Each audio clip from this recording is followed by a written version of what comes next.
Vai.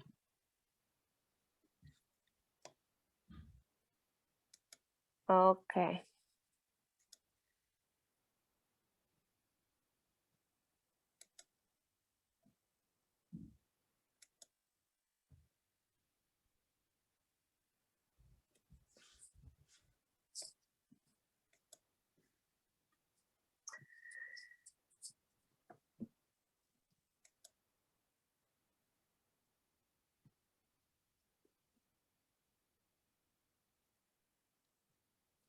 So people are joining in one by one.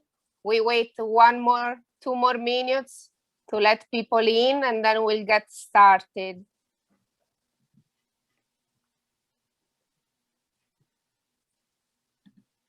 Buonasera a tutti. You are all muted, so we cannot talk right now, but welcome everyone.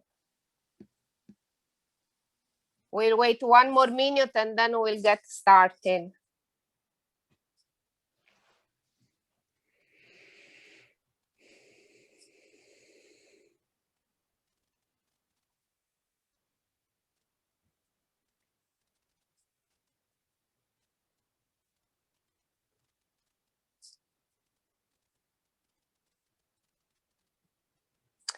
Okay, I think we can get started. Good evening, everyone. Welcome to this event organized by PIB and Dante Alighieri Society of Massachusetts. My name is Francesca Seta. I'm here on behalf of PIB. PIB stands for Professionisti Italiani a Boston, or Professional Italian in Boston. We are a network organization of Italians and Italian Americans, and in general, people loving Italian culture, liking Italian culture. The majority of us came from Italy about 10, 15 years ago, but some earlier, some later. So if you don't know us, please feel free to visit our website, piboston.org. So we are very happy to be here today for this event that was supposed to go on last year.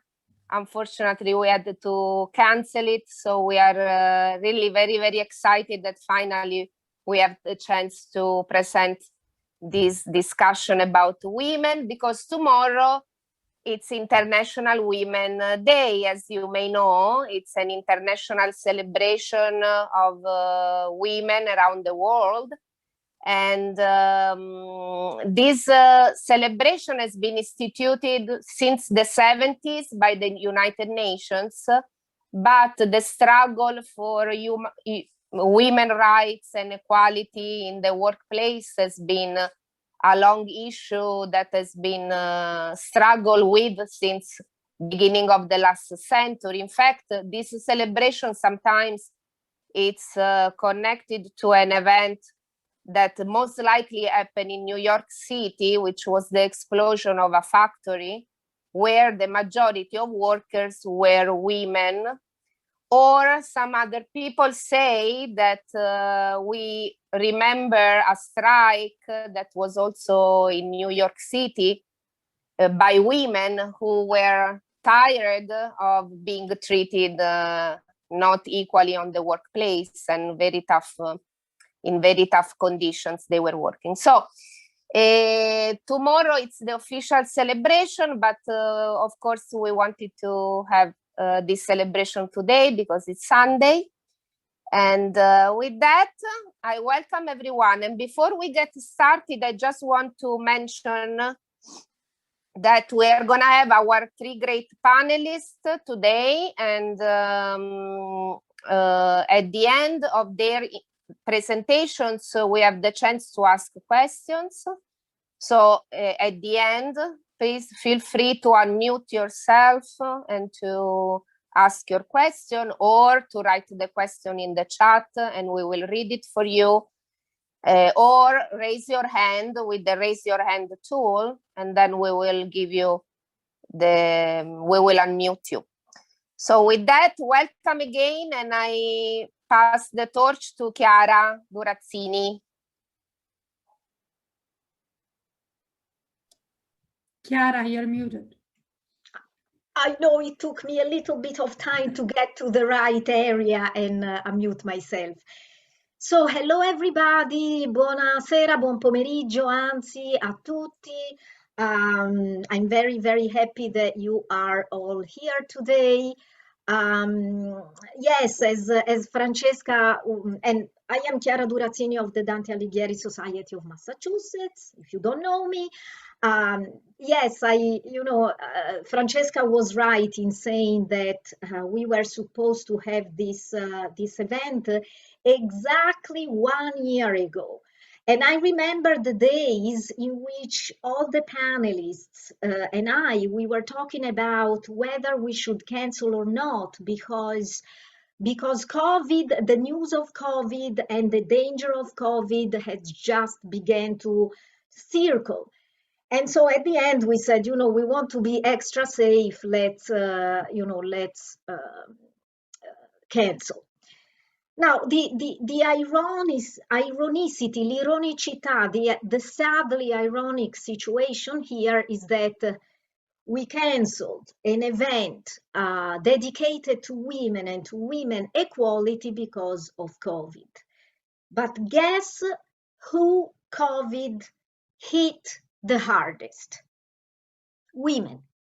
Because women had, to probably stay home and because their children had to, stop going to school and begin online school. And so, between a father and a mother, more often than not, the mother chose to stay home and take care of the kids. And very often mothers and women lost their jobs.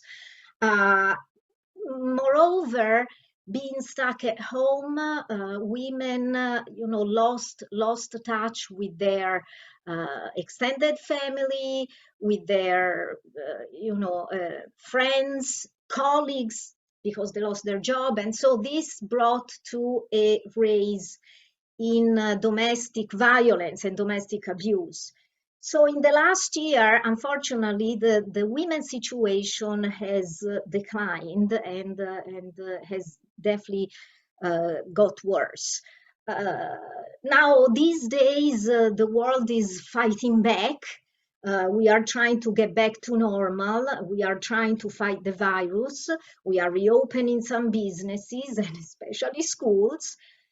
We are trying to regain a cautious but more regular life. And, we have to consider that very likely women will have an important role in our post-COVID society.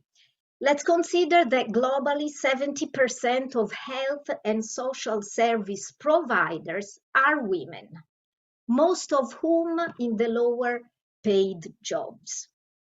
So with these considerations, I welcome everybody. I want to invite you all to become members of the Dante. As you know, the Dante is a non-profit organization, so we sustain ourselves with your memberships, with your donations. So please feel free to check us out and become members. And now let's turn over the conversation to Luciana, who is another member of the Dante, of the board of the board of directors of the Dante, and she is today our master of ceremony. Grazie, Chiara. Thank you, Chiara. Thank you, everybody. As Chiara mentioned, my name is Luciana Burdi. I'm a member of the Dante. I'm also a member of the Comites. And I'm very, very happy. I was happy when Chiara asked me to be the MC for today. I want to welcome our three estimate speaker, Sylvia Bottinelli, professor at Tufts University, Julio Staffilani, professor at MIT, and last but definitely not least, il nostro console Federica Sereni.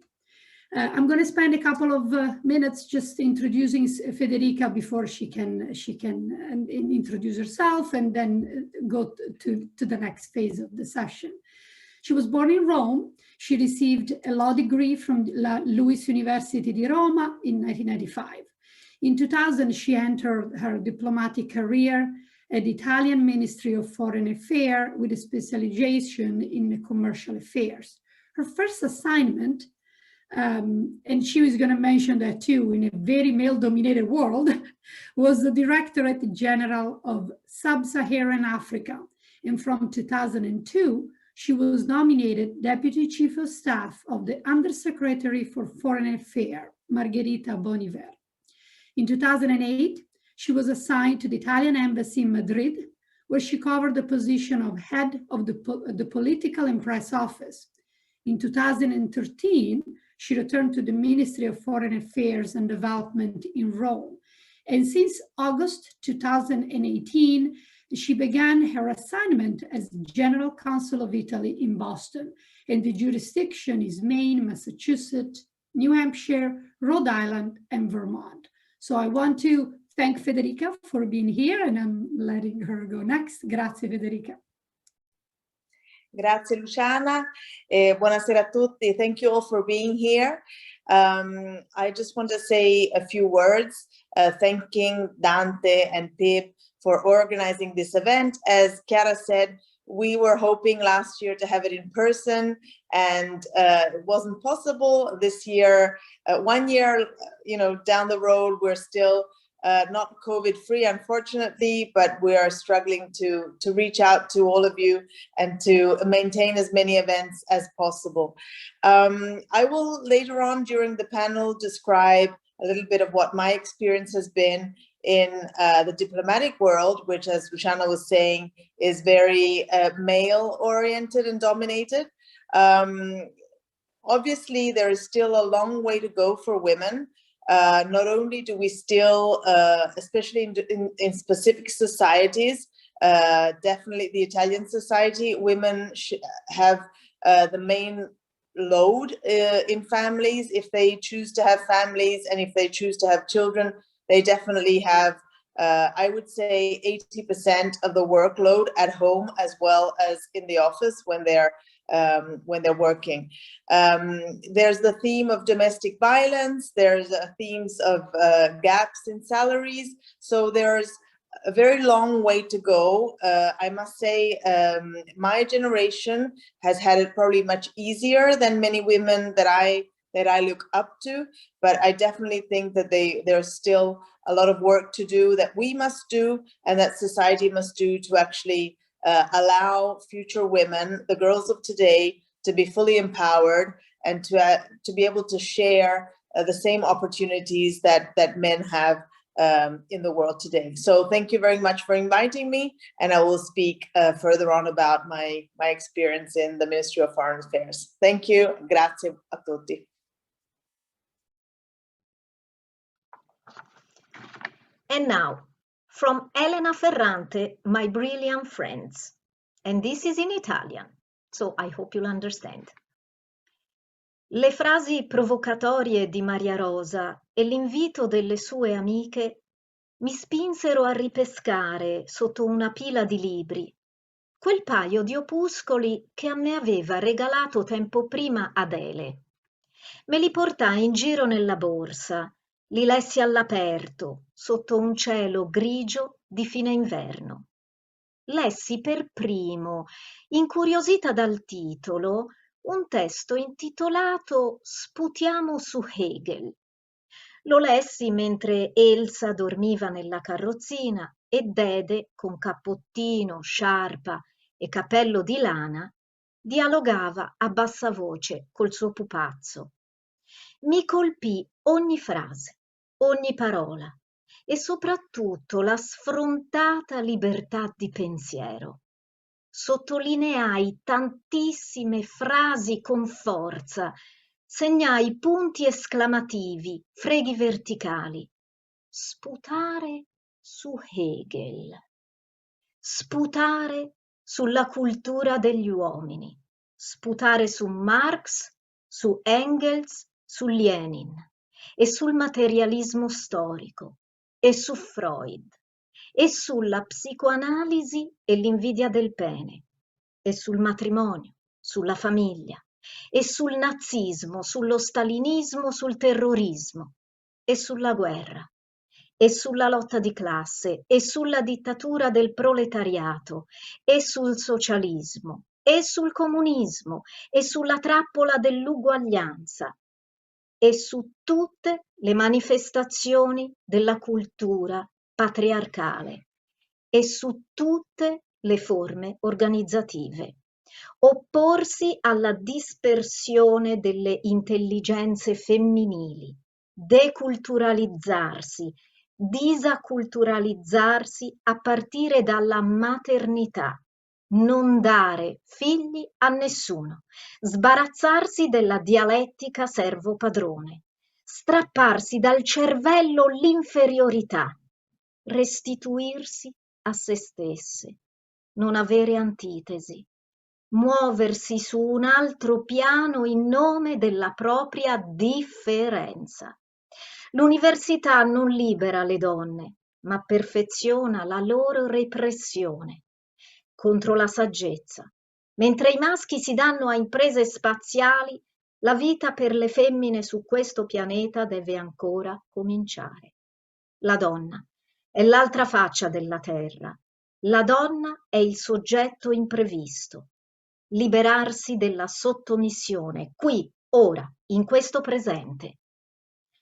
L'autrice di quelle pagine si chiamava Carla Lonzi. Com'è possibile, mi dissi, che una donna sappia pensare così? Ho faticato tanto sui libri, ma li ho subiti. Non li ho mai veramente usati, non li ho mai rovesciati contro se stessi. Ecco come si pensa, ecco come si pensa contro. And now I will present our first speaker. She is my compaesana, Sylvia Bottinelli. I will read her short biography because she shortened it, not because it's a short biography. So Sylvia Bottinelli, a native of Tuscany, is a modern and contemporary art historian in the Visual and Material Studies Department at the School of the Museum of Fine Art at Tufts University. She received her PhD from the University of Pisa.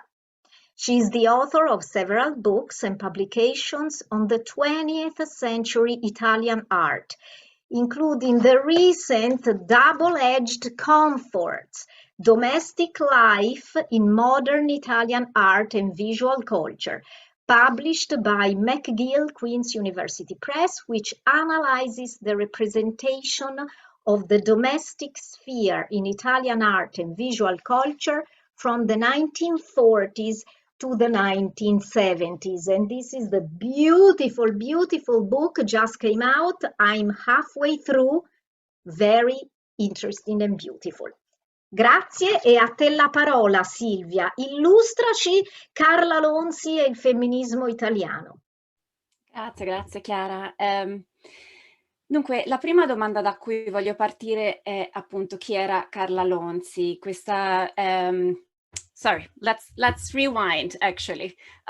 Let me go back and speak in English about this one. Okay, so the first figure that I would like to address is that of Carla Lonzi indeed. Who was this woman that Lenou, the character of Elena Ferrante's My Brilliant Friend,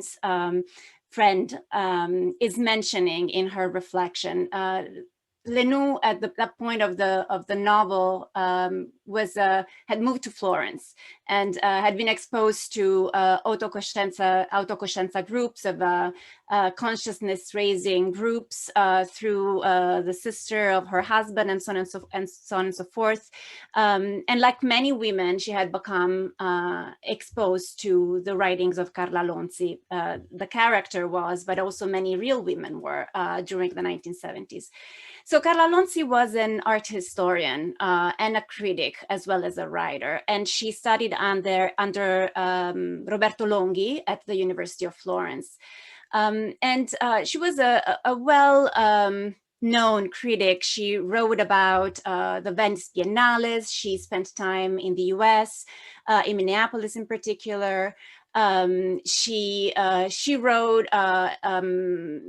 She was participating in radio programs, for example, like La Prodo, that were kind of cultural radio programs. She was a known name. But by the end of the 1960s, she realized that the relationship between critics and artists was too hierarchical. It was just too much based on a power difference that expected the critic to place content and value into the work of the artist. And she refused that. She didn't want to be that authority. She wanted instead to have a more personal and relatable relationship with the artist that she wrote about.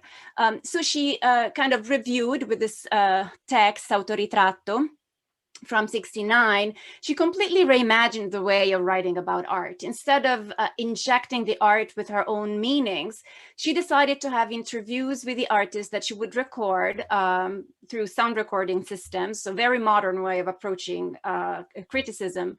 And then she recombined all of the answers into a sort of kind of a journaling style without, almost like a flow of consciousness kind of structure. And she titled the work Autoritratto. So, through these relationships, she was seeing herself almost. When she came back from the US in the late 1960s, she started meeting with other women that were rethinking ways of really existing in society. And after her first encounters, she decided that she did not want to write about art anymore. She started to formulate her thesis that she continued to defend in extremely strong ways, that art could not be a form of expression for her, and writing as well. And we'll get more into that in the next few slides. I just wanted here to show you the covers of a couple of books. One is Sputiamo su Hegel, that was mentioned by Ferrante, and then Taci anzi parla, that's her later publication that is almost like a summary of didactic entries and journals that she had written starting in the late 60s and actually early 70s and into the late 70s. Why Sputiamo su Hegel? Because Hegel was somehow like the father of a philosophy that was based on dialectic oppositions, on the thesis and antithesis. And Lonzi instead didn't want to have that process of conflict as a source for generating for generating freedom or to obtain forms of liberation. So she refuses Hegel because Hegel affirms that freedom can only be achieved through kind of antithesis with others. She also noticed that, well, Hegel is at the basis of Marxist philosophy, and all of these class struggles had ended up nonetheless marginalizing women. Women were fighting along men for social achievements, and then ended up nonetheless being placed at the margins once certain achievements were reached. And so that's why Sputiamo su Hegel, it was like a way of refusing Hegelian philosophies that were, for her, not sufficient to really guarantee an accomplishment of women. So Carla Lonzi, together with these other amazing women, was then by the early 1970s completely abandoning her art criticism practice, and instead devoted herself to feminism completely. And she was one of the signatories of the Manifesto of Rivolta Femminile, feminist, actually feminine revolt, not feminist, but feminine revolt. This was a manifesto that was published in 1970, and with published I mean that they printed it and started gluing it on the walls of Rome and other cities in Italy, and it was around July in 1970. And what are the core ideas here? One is the principle of autocoscienza, that is, woman, and I'm quoting here from the manifesto, must not be defined in relation to man. This awareness is the foundation of both our struggle and our liberty. So instead of thinking about oppositional terms, right, like thesis and antithesis, man as a thesis and woman as a complementary antithesis, there's a complete removal of the male figure here from the picture, and instead a focusing on women themselves in a process of kind of self knowledge. And then another principle was that equality was almost a myth for these women. I mean, that they were struggling, they were fighting to obtain it, but they understood that it was almost unachievable in the context of mainstream culture. And instead, again, like they opted for a different way of understanding themselves that was focused instead on almost like a form of separation. The other signatories of the manifesto were Elvira Banotti.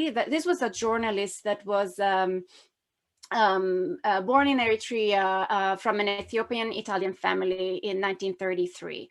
And she studied law. She started working at the Italian consulate in 1959 in Addis Abeba. And she fought for the rights of children born from Italian fathers and African mothers that were not recognized by the law as Italian citizens. They could actually not be recognized by their Italian fathers.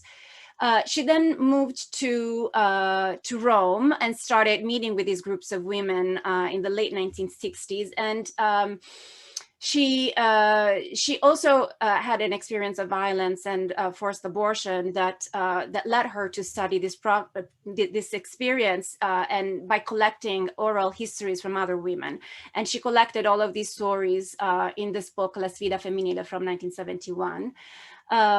She was interested then in issues of kind of authority of women over their own bodies. She was interested at the same time in addressing the intersections of patriarchy and racism, something that she experienced in Rome. It was a time in which there were not many African women in Rome, but there was a flow, like a shifting into migration patterns, especially as Italian women were becoming more prominent on the work sphere. That basically they needed, especially upper class women, they ended up hiring migrants for housework.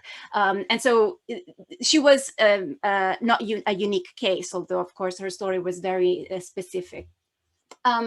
She disagreed with Carla Lonzi, indeed, actually. She disagreed about the idea that women can only learn from women. She was very interested instead of also being relationships with men and learning from anyone.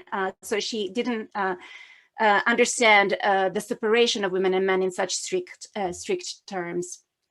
And then another participant in this realm of the Rivolta Femminile, Carla Accardi, an artist. So Accardi was, like Lonzi, somebody that participated in the art world and then also contributed to the shaping of feminism in Italy. But the difference was that Carla Accardi really loved to do art. She really identified with being an artist. She enjoyed abstract art. And she enjoyed to really express herself through this medium. So when Carla Lonzi prompted her to leave the art world in order to be a true feminist, she just decided that she would instead stop her friendship with Carla Lonzi and continued to practice her art, and through her art, continue the struggle for women. So this was the debate, right, about art. Can women be truly creative if the language of artistic expression has been defined by male artists across centuries? So that's the core, right, question. If language, both verbal and visual, is something that has developed through time based on the taste, on the values and the meanings that male artists that had, an opportunity because of how patriarchy was structured to actually go to art schools, to be written about, to express their ideas.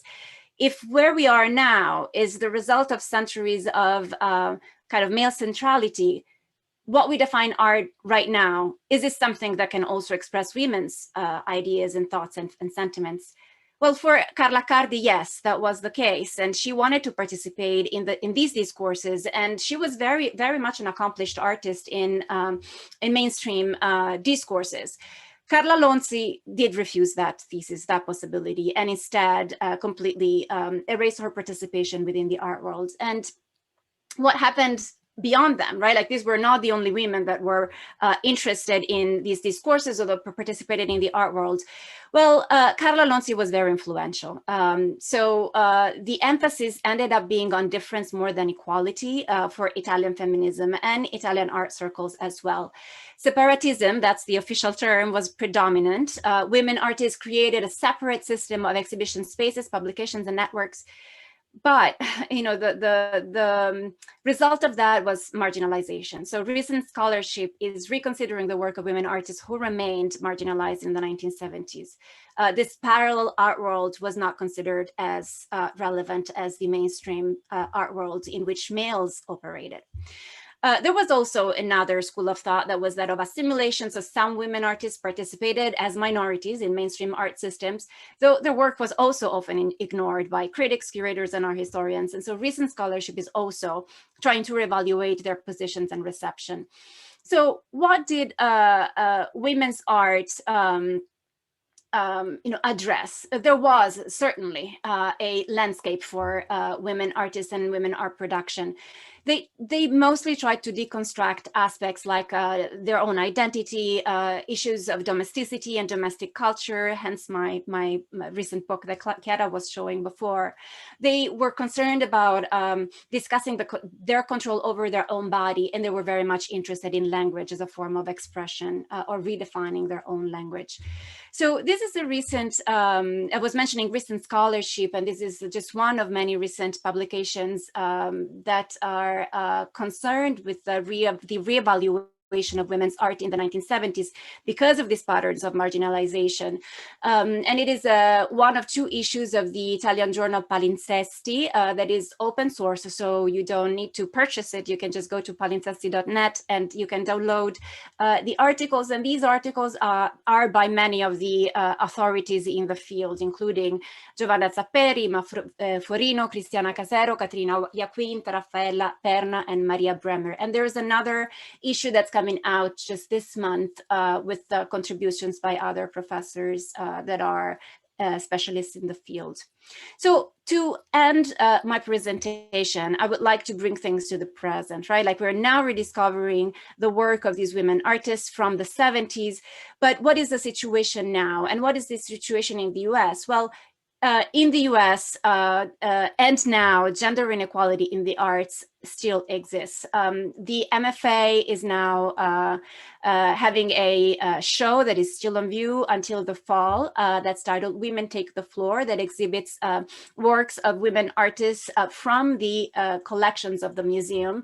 And it's interesting to just read a few of the statistics that I'm proposing here for you and that are part of the texts that accompany this show. And I'm just going to read one as a sample. Nearly 46% of visual artists in the United States identify as women, but only 13% of artists represented in major US museum collections are female. So this and many other numbers here can show how really gender equality in the arts and in the art system is still a problem today. Thank you.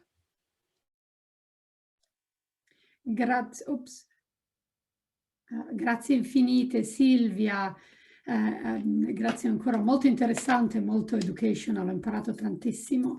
Adesso passiamo dalle difficoltà delle donne ad essere accettate nel mondo dell'arte al mondo scientifico, and I'm going to be introducing Professor Staffilani. Julio Lastafilani is the MIT Abbey Rockefeller Mohs Professor of Mathematics since 2007. She received their BS equivalent from University of Bologna nel 1989 and the MS and PhD degree from University of Chicago in 1981 and 1995. Following his Szego Assistant Professorship at Stanford, She had faculty appointments at Stanford, Princeton, and Brown universities before joining the MIT mathematics faculty in 2002. At Stanford, Professor Staffilani received the Harold M. Bacon Memorial Teaching Award in 1997 and was given the Frederick Terman Award for Young Faculty in 1998. She was a member of the Institute of Advanced Study in 1995 and 96, and again in 2003 and 2004. She was a Sloan Fellow between 2000 and 2002, and a Fellow at the Radcliffe Institute of Advanced Studies at Harvard, 2009-2010. In 2013, she became the AMS Fellow and a member of the Massachusetts Academy of Science. Finally, in 2014, she was inducted into the American Academy of Arts and Sciences. Thank you, and I'll let her now take the words. Thank you. First of all, thank you very much for the invitation to speak here. And I was hoping that after a year we could actually be in person, but it looks like it will take a little longer. So I'm going to show, I'm going to share a little slideshow here. So I hope that's possible. Let's see.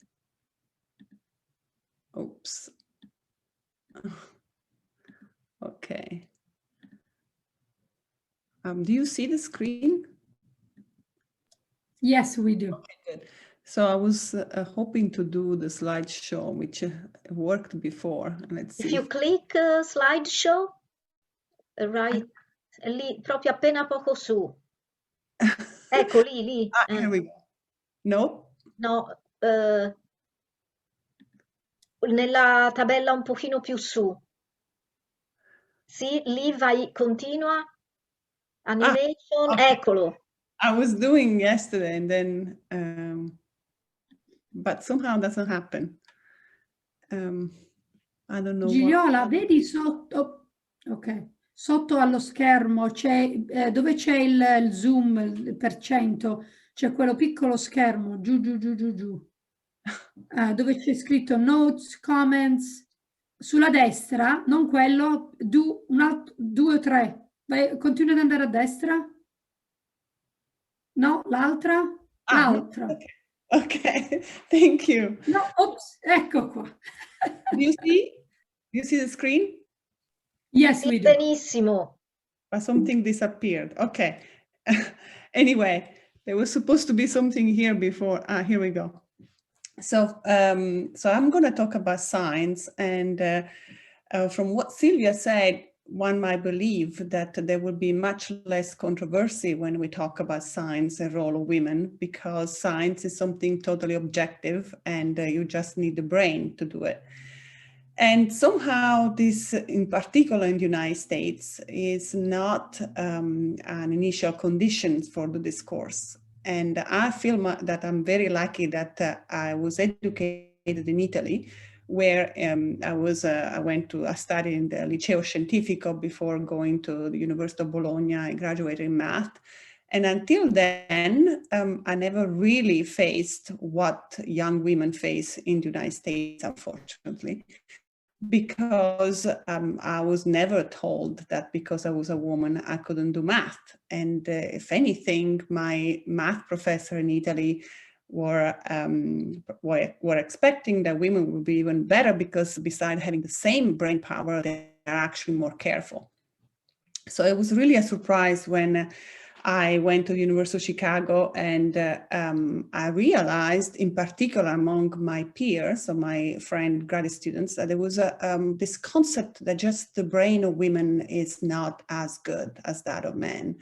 And many of you might have heard a few years ago, there was a huge controversy at Harvard that involved at that time, the president of Harvard, Larry Summers, who in fact in a conference was claiming something along these lines, saying that it was not proved that women could be as good as men. Anyway, so during that conference, one of the people in the audience was a famous professor in biology at MIT, Nancy Hopkins, And Nancy Hopkins stepped out of that conference and happened to talk to a journalist from the Boston Globe, and an article came out of that, and Larry Summers was actually in deep trouble after that.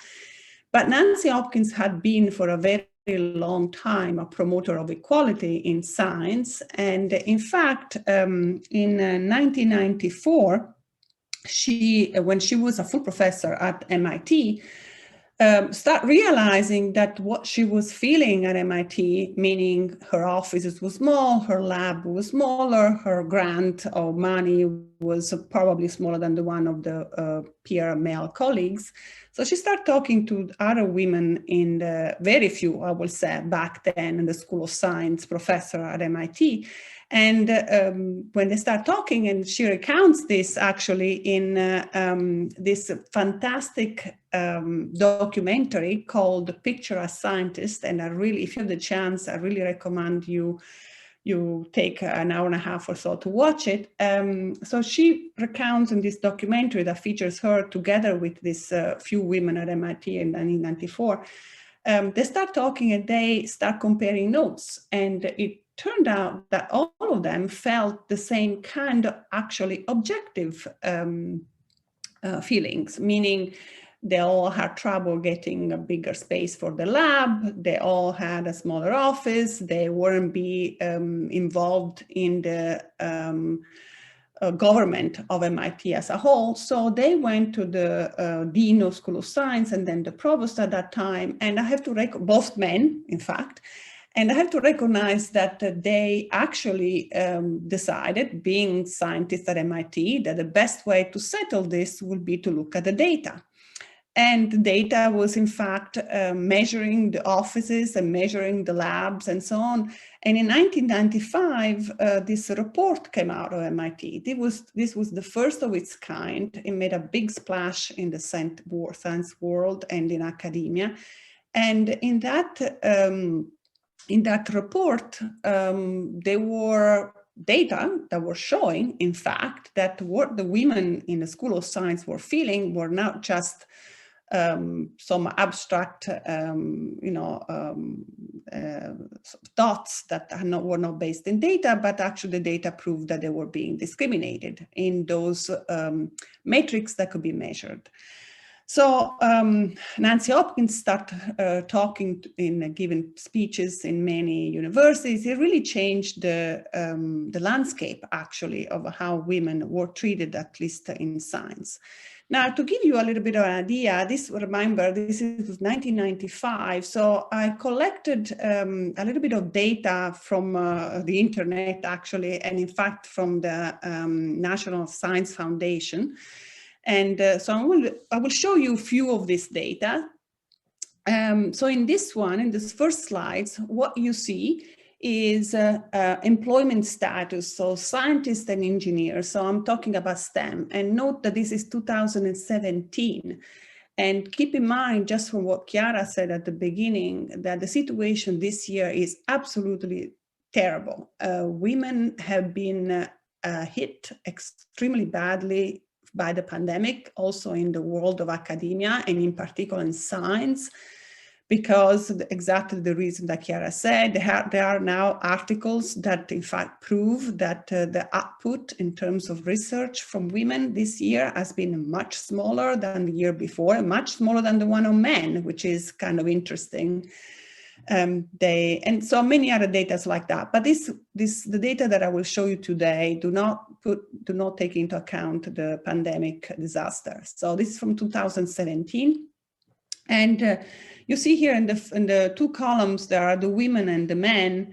And what I found interesting are the two different colors of pink and yellow. So the pink is not employed and not looking. So that's bigger than the men, as you can see.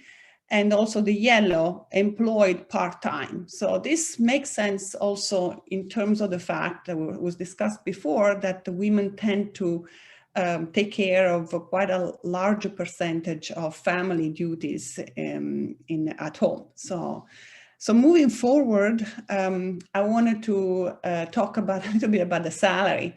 So in the first column, you see this all occupation. We see the usual salary imbalance between men and women.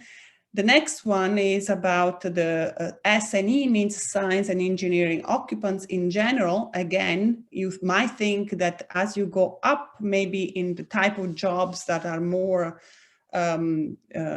popular nowadays, and as you can tell, there are quite a lot of jobs in science and engineering. So you might think maybe in that context will be more equality. That's not quite true. If you follow down, there is mathematical scientists and physics and so on. And the one where you might see more equality is social scientists. And in fact, not surprising that in the among social scientists, the women also represent a larger fraction than the ones in STEM, I would say, engineering and science and engineering. So this is no news to you, but this is still till 2017. I don't think the situation changed at all. In fact, if anything, this particular year in which we are dealing with pandemic is much worse. So what about reasons for being unemployed or in this particular fields of science and engineering? And if you see, of course, in this little slides here, what I found interesting is the one that goes under the name or labeled with a family responsibility. So once again, the purple are the women, the blue are the men, and in the particular bracket of family responsibility, the women, of course, are the ones that more than men are debilitated by this kind of situation. And next, this is about women underrepresented, the minority and disabilities, but I want to concentrate on the women. It looks like we are in a better, much better situation. The first column, which is the one in light blue, is 1997, which is around the time of the report at MIT came about. And it talks about percentage of scientists and engineering in the academic world. So these are probably researchers, professors, and so on. And the good news is that we are improving. In fact, the purple side, which is a purple column, which is the one of 2017, it is almost reaching the 40% versus the 25% in 1997. But although this looks like a very good news, unfortunately, I'm going to show you a couple more tables in which that's not so good. So let's start with degrees, or a little bit in terms of bachelor, master, and doctorate degree. So this is important because these are the people that are going to join then the workforce and the positions of professors and so in the higher education roles. So the first picture on the left, this is about women getting degrees in engineering. And the 1997 is the light blue, 2006 is the darker blue, and 2016 is the green. And also the graph is split into two parts. I'm gonna explain what the two parts are because I was puzzled at the beginning. But the part on the right is the number of women in thousands in the respectively in bachelor, master, and doctorate. And the part on the left are percentage of women that are pursuing this kind of degrees. So as you can see, there is a nice increasing, not terribly so, just by very small percentages in both bachelor, master, and doctorate for engineering. And I see this at MIT, where in fact, in terms of undergraduate, at least, basically it's 50-50. And from MIT, since it's a technical school, most of the people that get out of there have a degree in CS, computer science, or engineering. The next one is computer science, and this is not so good. As you can see, the number actually is decreasing in bachelor, is increasing a little bit in master, but is decreasing in the doctorate. And this is not really a nice trend, because computer science is particularly important at the moment, as you know, because many of the jobs, in particular the one now involving artificial intelligence and machine learning, all of that are founded on computer science. And I want to show a couple of more. So the one on the left, this is about math and statistics. This is the part where I am in most deeply. And again, the trends are not good. You see, there are fewer women attaining a bachelor in math and statistics, fewer in a master, and fewer in a doctorate. And I have to say that if we look even in a more granular manner on the statistics, and I don't have a picture of that, but I can tell you in voice that the pure math is extremely small. And a lot of these numbers, which is the 42% and what you see here, is taken up by statistics, which is a very well, it's a place, if you get a degree in statistics nowadays, you get a quite assured job. While in pure math, there are the women getting into pure math, unfortunately, are fewer and fewer. And the next picture is physics. We are doing a tiny little bit better in physics in terms of doctorate, but not so well in terms of bachelor and master. So as you can see, since 1997, the numbers have not changed that much, some certainly, but not incredibly so. And the last thing I wanted to spend a few minutes on is this picture. So this picture was a picture released a couple of years ago by a bunch of Academy of Science, Academy of Engineering, Academy of Medicine. And it's a picture of an iceberg. So I found this extremely powerful, and I wanted to explain really what it means. So what are the obstacles that women in science face in attaining the same kind of recognition of men? So let's assume even that we have all the same quality, brain quality, which I think is true, but there has not been a disprovement of that. But then why don't we see the same numbers then? And unfortunately, the reason is that there are a lot of different forces that are against women in general. So at the very top of the iceberg are the obvious ones. So, the request of sexual favors to advance in whatever role women are. And these are very evident and possibly easier to combat. Like, for example, we all now have sexual harassment training in academia, in companies. There is a lot of emphasis on this. There are various ways of reporting this kind of situations. So they have been addressed. They are more like objective things that we can fight. Then there is, of course, unwanted sexual attention. And this, again, are evident facts. And there are mechanisms that have been put in place.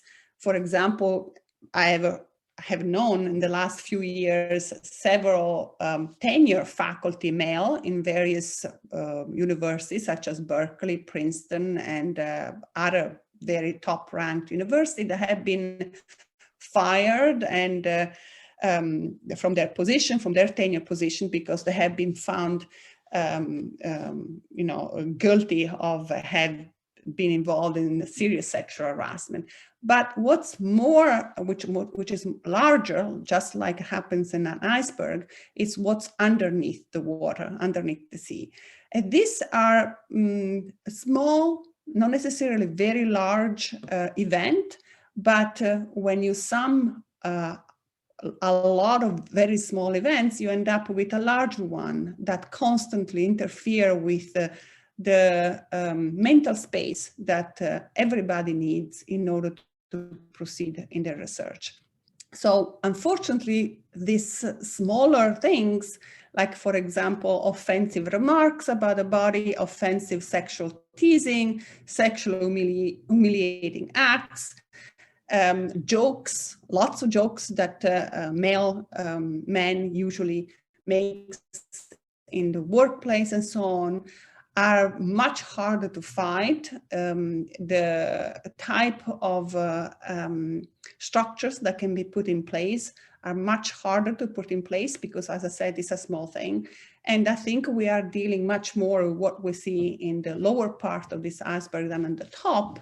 And these are going to be much harder to fight. And I believe that until there is a critical number of women in various science and engineering position, it's going to be very difficult to have the younger women coming after us to be successful. I believe the situation is much more improved, but if I were to look at what my daughters, who is a senior in high school, had to face in high school compared to what her twin brother had to face, I'm not so optimistic. So hopefully things will change from a point of view of, perspective of everyday life. And we can put in place a lot of programs, a lot of structures and so on, but until we all believe that women have the same capability of men and we should let them do exactly as much as what men do to get there, we are not going to improve those numbers that I show very much. So I'm going to stop here. I will take questions later.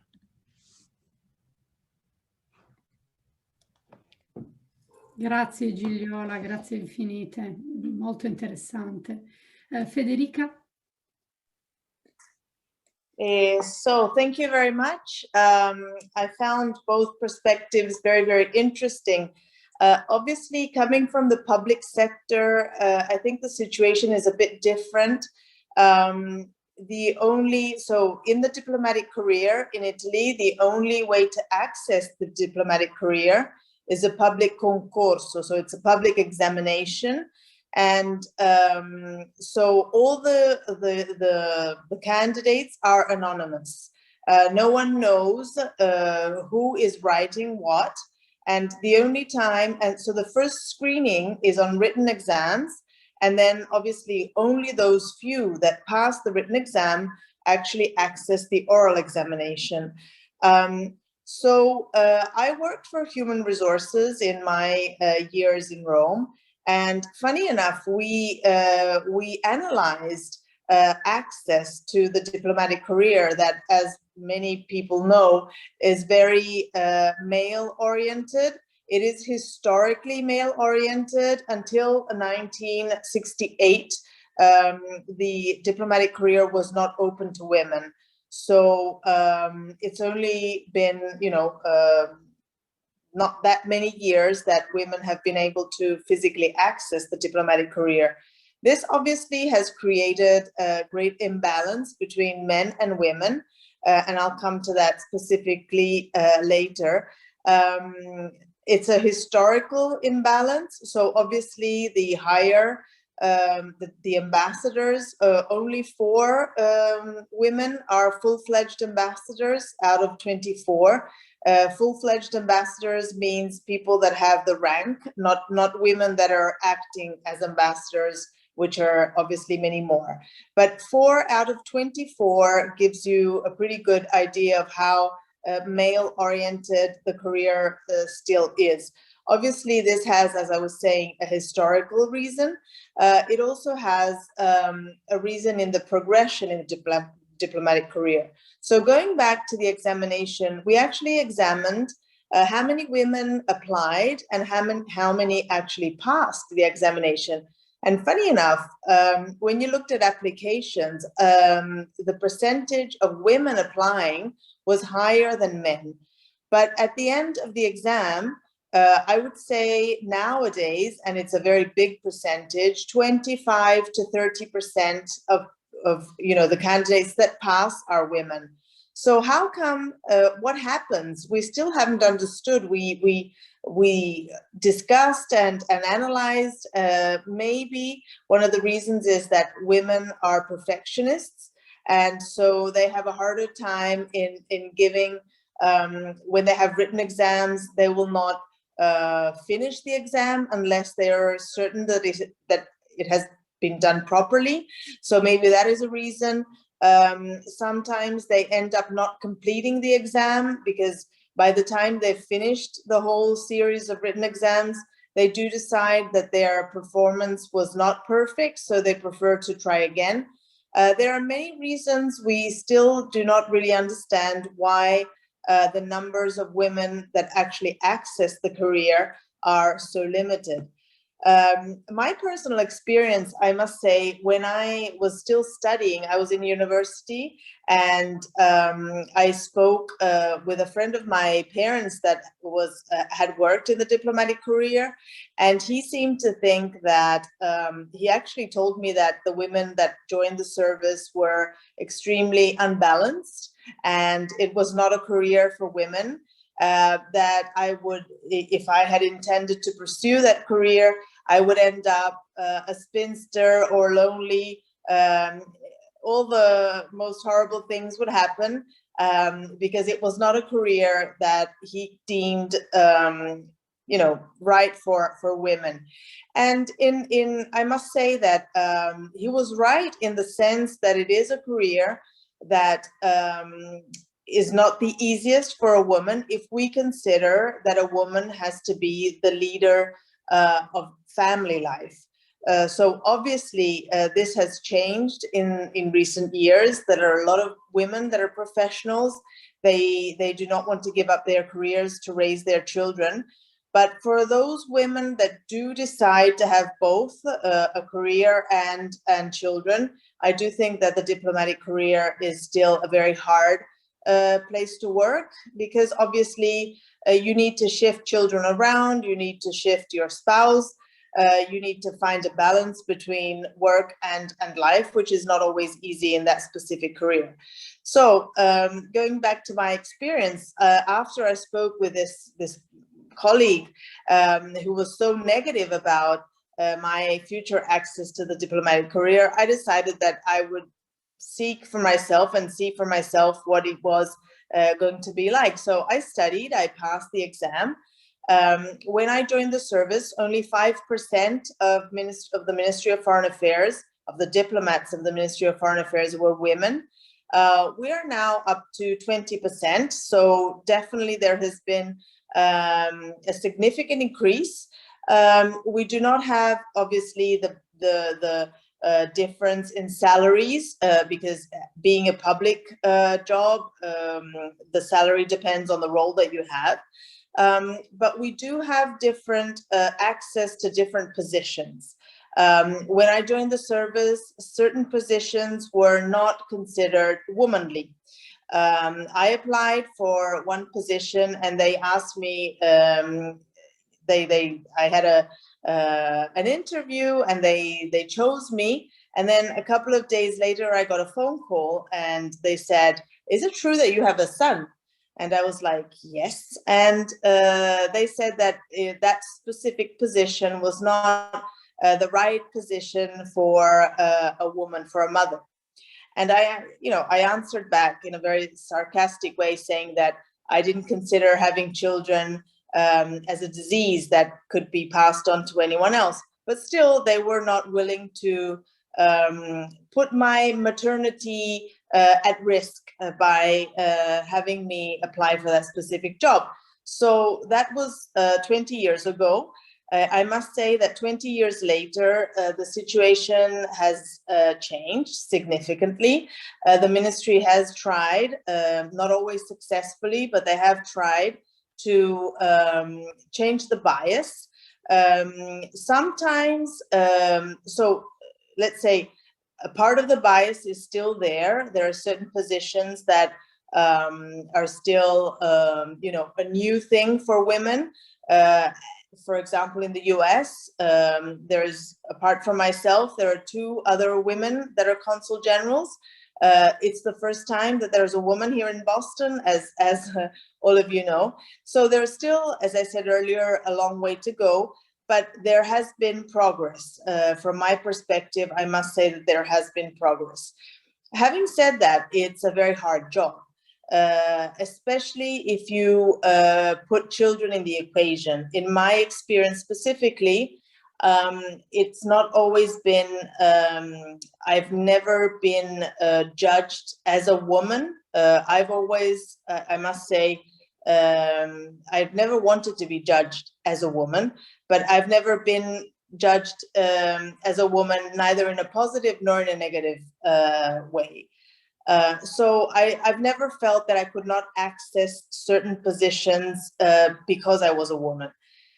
But when you put children into the equation, then I think that is the real difference between a professional man and a professional woman. Because in our society, as I was saying earlier, I'm not an expert of the US. I was a bit surprised by what Professor Staffilani was saying. I had expected the United States to be much more advanced than Italy in this area. But obviously, when you put children into that into the equation, it is expected, at least in Italy, that the woman is the organizer. As a good friend of mine, she's watching us tonight. Once she told me, she sent me an article, of a French author, saying that women have the load of thinking. They have to plan. It's not always the doing, the organizing, but it's also the thinking of what needs to be organized, of thinking of what children need, of what they, intercepting their different needs, school needs, friendships, and so forth. And it's that planning and thinking that actually becomes time consuming and extremely draining.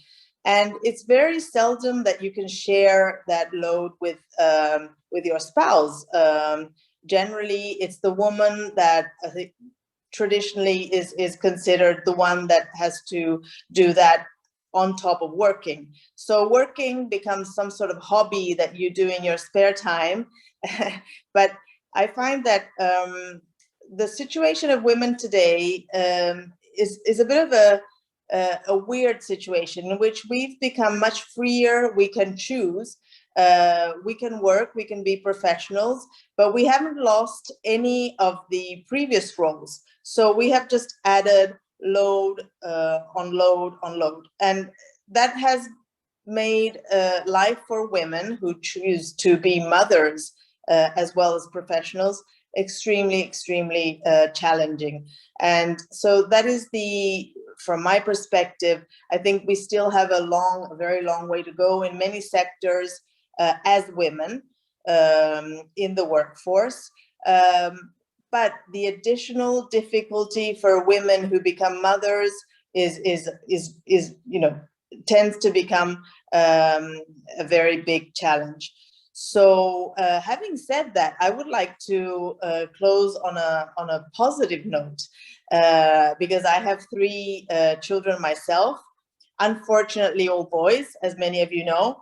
And I must say I'm not very successful in teaching them a female perspective. They are they're boys and Italian boys at that. So sorry for the comment, but hopelessly, self-concentrated. But I do hope that for the future, there is space for growth in women. If I had a girl, a daughter, I would definitely tell her, as I have told many of my junior colleagues who come and ask me, so is it possible to actually have it all?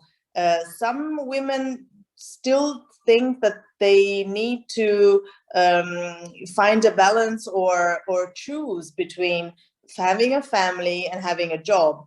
At the end of the day, I think that it is possible to have both.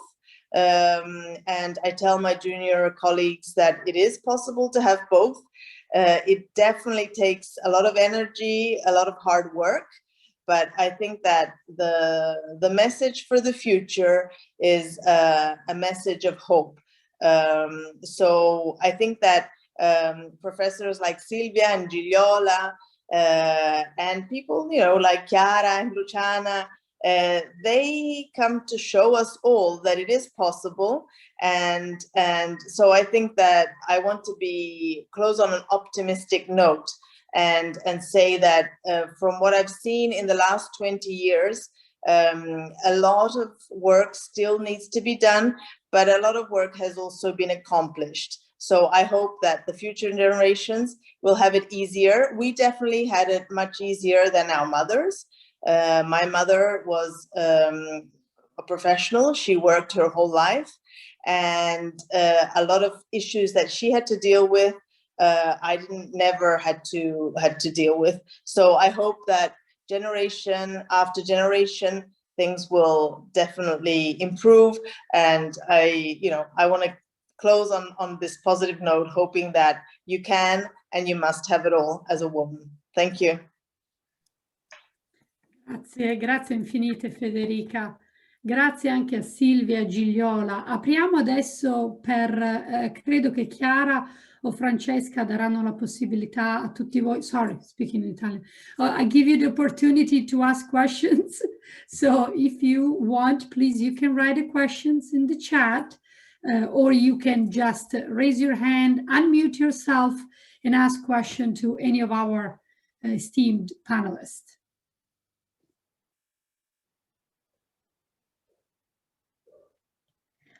I see that Judith, you had a comment.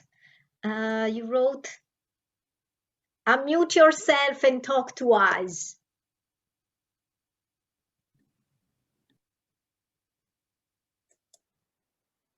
I don't see anything in the chat, but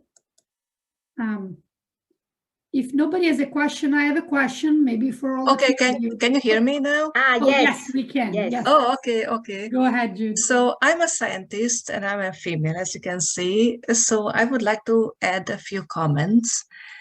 And so I agree and on many points, but I disagree on some points that were presented.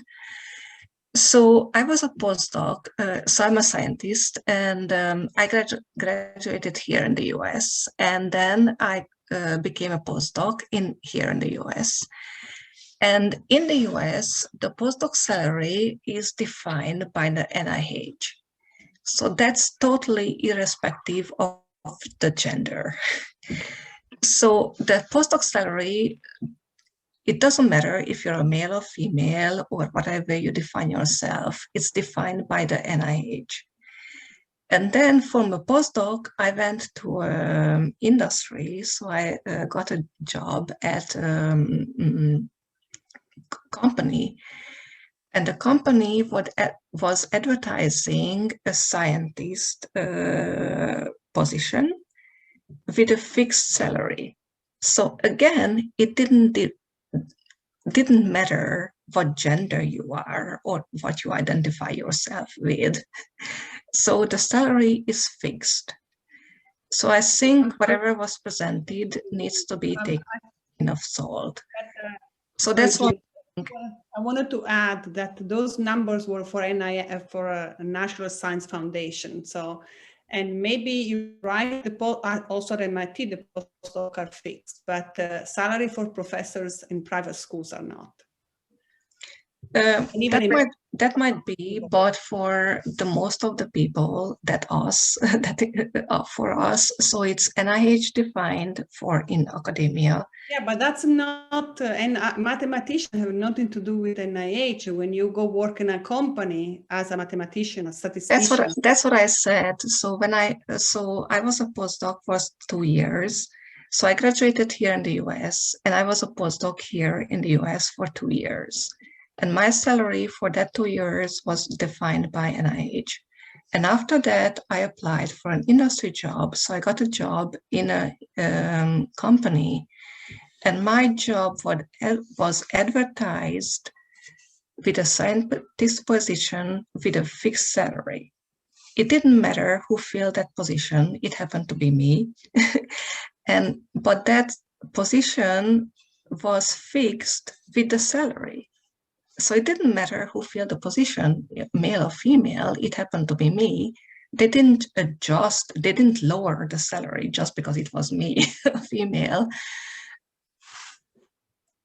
So thank you.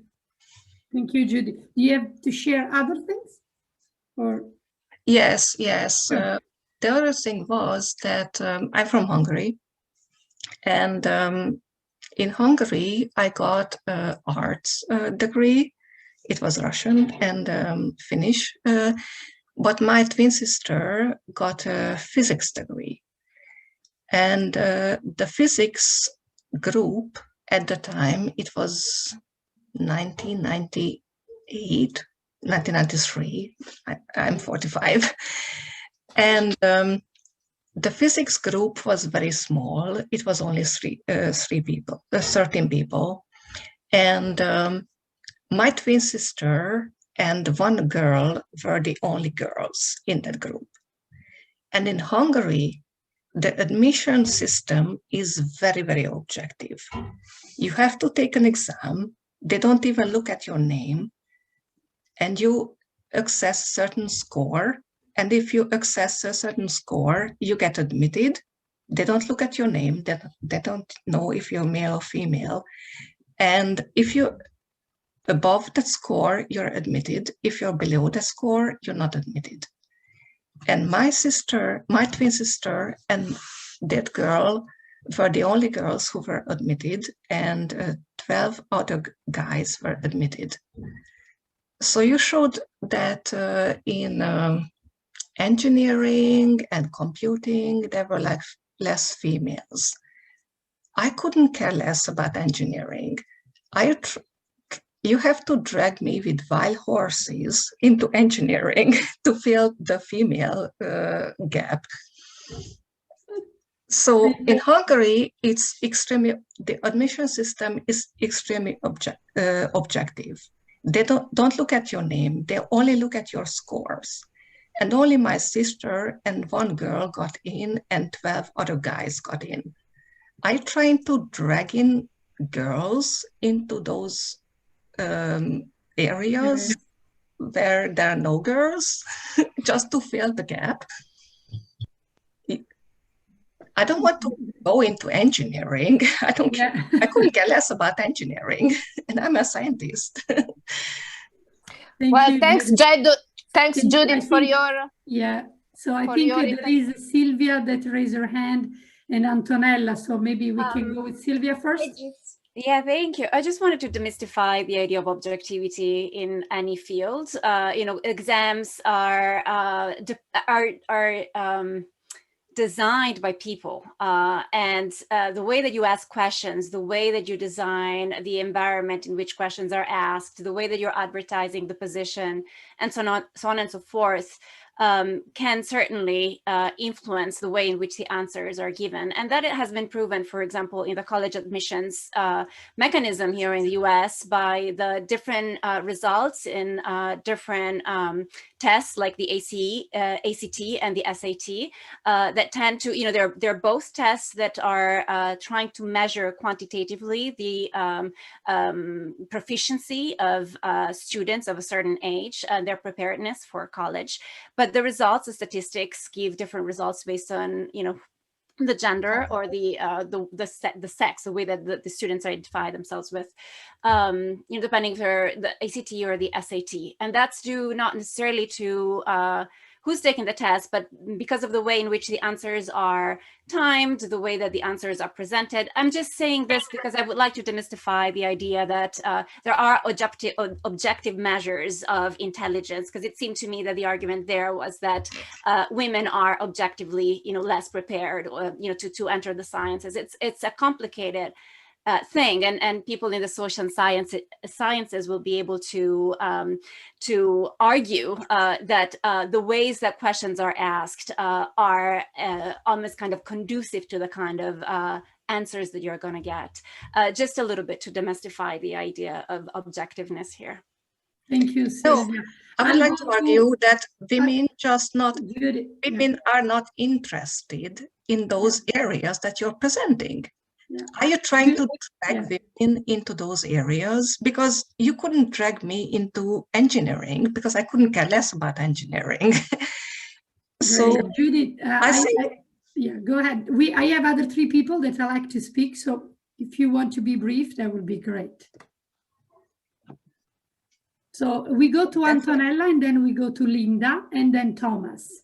Go, Antonella. You have to unmute yourself. You're muted. Great. So thank you. This was great. I have to say that I love the comment that the women are perfectionists. I think that that's true, but still, I think that there is some historical bias that do not allow women to go further up in the career. And since tonight we are lucky to have many of you that have a leadership position, I would rather ask each of you to share with us one key of the success. How did you make up to the top to the tower? Because at least where I am now, I see that until a certain level, we are predominantly women, but from there on, it's a predominant male environment. So it's a clear line. And so if you can share. Giuliana, do you want to take that?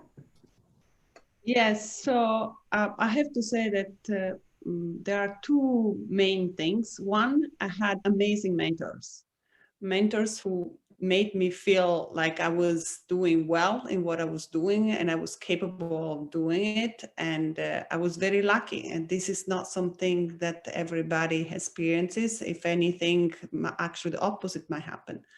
Second thing is that I really never thought that my career was the goal that I wanted to get to.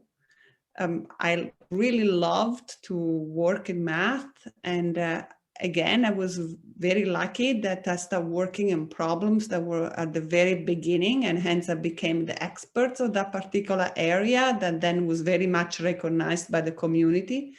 And I was just, because of that, I became the expert. And this is, again, was obviously a combination of the fact that I worked really hard, but also of the fact that for some coincidence at that particular time, this type of mathematics was new and interesting. I'm sad to say that the 2 reasons why I am where I am are not easily reproducible. Maybe the mentorship is, and I'm really trying to push hard for that. Thank you, Giuliana. Federica, do you want to augment to this? I think that in my experience, it's been working hard, harder than my male colleagues. I always feel that apart from myself, all the female colleagues that I have that have been successful work much, much harder than our male colleagues. We have to prove we are better. And we have higher expectations on ourselves, first of all. So I think, yes, we are perfectionists and we have a much higher, let's say, level that we need to reach to feel confident that we're doing the job well. So that's the first thing, working hard. The second is trying to fight what I find is very common in women, and that's feeling that you're an imposter when you reach a certain level. A lot of friends and colleagues that I have a syndrome that a male colleague, funny enough, wrote to me about, and it's apparently a real thing in psychology, and it's called the imposter syndrome. Many women feel that they have reached a certain level, but they don't really deserve it. They're surprised and kind of astonished that they have received certain compliments or that they have achieved certain goals. So I would, in a nutshell, I would say it takes a lot of hard work, a lot of energy, fighting against your own limits, the limits that society puts, but also the limits that you yourself put on your goals. That's my thoughts. Thank you, Federica. There is someone here that is mentioning another key of success. Sylvia, I'll give it to you. Yeah, I just wanted to certainly, thank you. I just wanted to agree with both Giulia and Federica, but I would also like to add would like to borrow a principle from a book that concerns a different field, and that is the field of racism. And I just finished to read How to Be an Anti-Racist by Ibram X. Kendi. And one of the arguments there was that, individuals that make it, that are Black in the case study there, are considered exceptional individuals. As if, all the other people that are Black were not as good and qualified. And that's a trap, I think, right? Like each and every woman is going to be able to reach the highest levels. It's certainly a matter of combinations of luck and hard work and determination and so on and so forth. But I would like to point out that that those women that do not reach high level should not feel like they're not as valid and as exceptional as those that do reach high levels. It's a complicated field. As Julio was mentioning, there's lots of pressures that are put on us that are external pressures, sometimes internal psychological pressures. But I just would like to stress that at a societal level, we should not understand women that make it as exceptional women. Everybody, every woman, it will have the potential to reach certain levels, but sometimes not the means to really get there. So, again, like not necessarily about myself, but about the ways that we are dependent on so many things outside of us to be able to succeed. Thank you, Sylvia. We'll go to Linda. Linda Grasso, do you have a question or a comment? Oh, you have to unmute yourself. Yes. Go ahead. First of all, I want to thank you for this lovely, interesting, and stimulating conversation. I am, as you can see from my gray hair, I'm probably a lot older than most of you. I am a lawyer. I'm about this summer, I will turn 73 years old. I am the mother of 2 daughters and the grandmother of 4 daughters. And for reasons beyond my control at the time, I was thrust into a circumstance of having to be the sole bread provider, emotional provider, educational support person, and overall getting it done for my girls. And I did overcome enormous obstacles, but it took an amazing effort, not only on my part, but on the part of my children, to be able to willing to understand the necessity that we all had to live through my family, through my colleagues, through my neighbors, girlfriends. It really did take a village. And we were very, very very lucky and fortunate to achieve the successes, and I consider it a success not just for me, but for my children and my grandchildren. Lots of doors were closed on the way, but somehow I was able to crack them open just a little bit and get through. And I think things have changed a lot, but I do not in any way think that the job is done. And I commend all of you for all your efforts, and I 100% believe in everything that Sylvia has been saying about how everything is, the deck is stacked for men, and we will persevere if we keep our perspective and keep working. And one field may not interest us, but another field may, and just because one particular field is closed doesn't mean that another field is open. So please, ladies, keep it going. Thank you. Thank you, Linda. It was very nice of you. Thank you. Thomas Katchel, I hope I'm pronouncing your name right. Sorry, I think you raised your hand earlier. Do you have a question or a comment?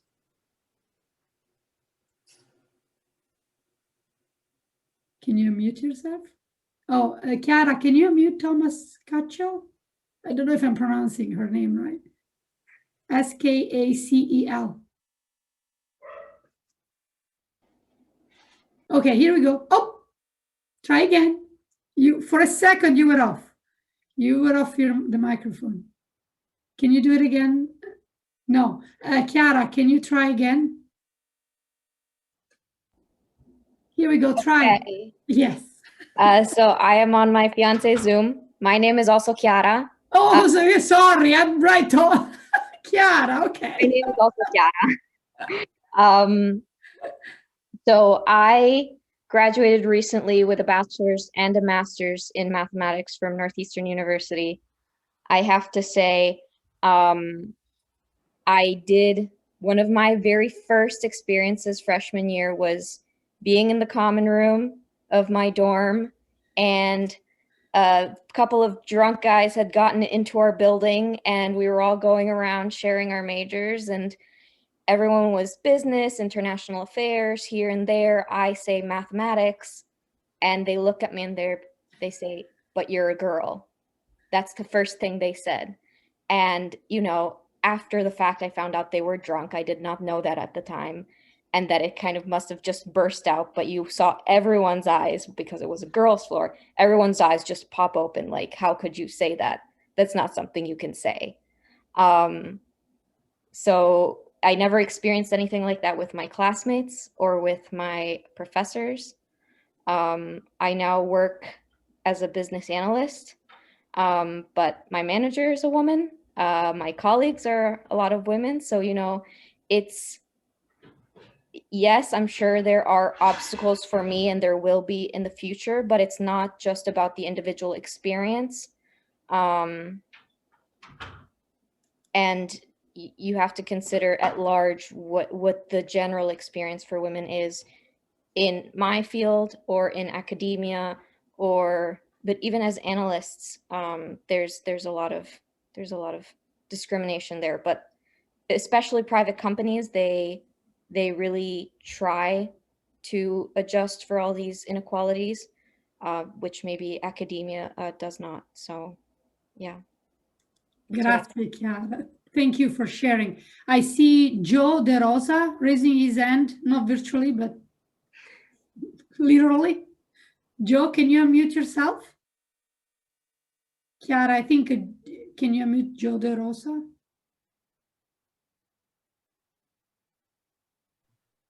Here we go, Joe. Yep. So I thought I'd give you a male perspective. Good, thank you. And I have a daughter who's probably the age of most of you here. And I should say that in defense of women, that she started outsmarting me around the age of 14, at least. At least that's the first time I noticed it. She probably outsmarted me earlier than that, but she went on to get a bachelor's and a PhD from Brown and from Tufts. So I think some of you were associated with those schools. You know, I tuned in because today I'm a writer, and I'm interested in Elena Ferrante, and who isn't? She's such a brilliant writer, and I've been studying her techniques and the like. But I was really in high technology most of my career, so I'll say some things about how things have changed. In the year that I started in engineering school, there were several women in the engineering class. They put them all into my section. So there were maybe 10 women in the entire engineering class of 500 or 1,000, I don't know which. Very, very few women. And it was an obvious, I was in electrical engineering, it was an obvious place for women to be, because they were just so good at what they did and competed so well academically with us. In years past, I've been associated with a company that was associated with MIT, and I worked at MIT for a number of years, and mostly in those later years in software. And I would say that the company that I was with, at least 50% of the engineers were software, and I don't know if engineer is the right word for them, because it's sort of computer scientist orientation, software orientation. And I saw very little discrimination against women in that environment. I saw many managers who were women, and many women who excelled and became vice presidents of the company, etc. I wanted to say something about how do you get up in the hierarchy. I went to business school for a while, and I asked that question one time. And what I found is that as you moved up in a company, not only did the air get rarefied, but the environment got more hostile. It was very difficult for everybody. And if, you know, statisticians can rig the statistics, but one of the things I faced was that I was competing with men in the upper echelon. So there were more men competing for a position than for that rarefied position. So I was one of hundreds trying to get into a higher position. And it's hard to tell how I succeeded in doing that because there were so many failures along the way. You know, I left and I went into another business for a while, and I came back to high technology afterwards. I think mentors are one piece of it. There's another thing. My field of expertise is in the technical areas in complexity science. Complex systems are kind of fashionable these days. The internet is a complex system. It's everything's connected to everything else, and you can't build something on a table anymore and sell it. You have to build it in an environment where there are many other things connected to it. So it's more like biology than it is like old-fashioned science. But there's a principle in economics, an old principle called the invisible hand, which sort of said that there's this, economics goes along like there's this invisible hand that's in charge, and yet there is nobody in charge. It's a collective. So when I think about women in the workplace and women getting ahead in this world, I think it's a collective. It's not like any one of you could be good enough to be whatever it is you want. It requires all the rest of you to believe in that, and for that invisible hand to support the group as a whole. My daughter, because she learned to debate me at an early age, abandoned that, and she's just, she makes her own way in the world. I call her, she's a English major, but I call her a rabble rouser because that's kind of what she's been doing all of these years. I hope some of you are doing that as well. So there was one other thing too about the hope for the future. And that is that I see something with my grandchildren that I don't like. And it's sort of, I think we saw the statistics that said things are getting better for women, but there's something else going on, which is a negative, and that is this whole internet world that we live in. And what I see my granddaughters, I have 5 granddaughters, what I see my granddaughters coping with is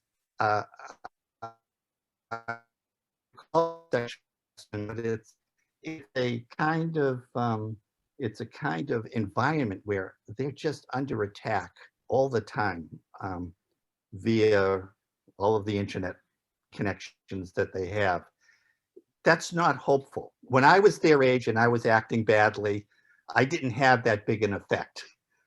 But the people who are acting badly now on the internet have a big effect. And my granddaughters have been devastated by some of the things that they've faced. So that's a negative trend that I don't know how to fix, but it's a technology problem, you know, technology associated with society, that we still are, I think, in the early stages of figuring out who we are and how we are. So I think that's all I had to say. I thank you all for doing this. Unfortunately, I didn't speak Italian well enough. I took Italian lessons, but I couldn't keep up with the Italian translations. But hopefully I'll do better in the future and come back to Dante Alighieri. Thank you. Thank you, Joe. That was very nice. Thank you for your comments. I think we are getting a little bit out of the time. So I want to conclude the event by thanking Francesca Seta del PIB, Chiara Burratsini della Dante Alighieri, our 3 esteemed speakers, Professor Sylvia Bottinelli, Professor Julio Staffilani, and Consulate Generale Federica Sereni. I want also to remind everybody that the next Dante event is March 21st at 4 o'clock for the second event of the Momenti Musicali. So thank you to everybody, thank you, and buona festa della donna a tutte. Buona festa della donna e grazie a tutti di essere venuti. Thank you all for coming. Grazie, grazie Francesca, grazie Chiara, grazie Luciana a tutti. Thank you all. Bye bye. Ciao. Alla prossima. Ciao. Arrivederci. Ciao ciao. Ciao. Grazie.